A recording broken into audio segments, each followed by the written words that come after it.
All right, what are we in? I think 5 months into vending, 6 months into vending, and we have yet to talk numbers. So we're still doing live streaming, just not as often. Numbers on that, we're basically breaking even as far as profit goes. So with vending, you have a little bit more control over your profit. So even without keeping track of everything, we make about 20% of whatever we sell. And most shows recently have been, I would say around $2,000 in sales. So you do the math, 20% of that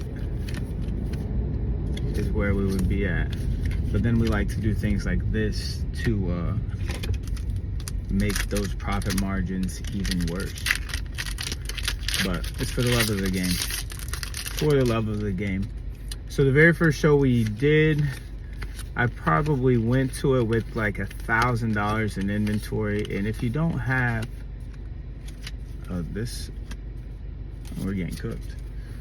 If you don't have a lot of inventory, you can't make a lot of sales. So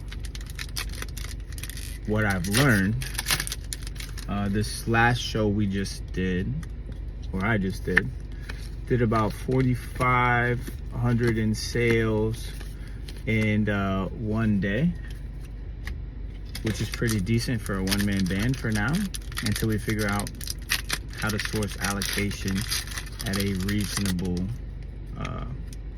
price for the card shop. But the more inventory you have, the more you can sell. So, all right, we got absolutely cooked on that, but at least we got an illustration right?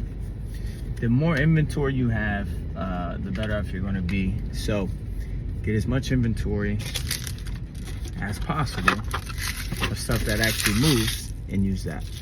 See you guys next time.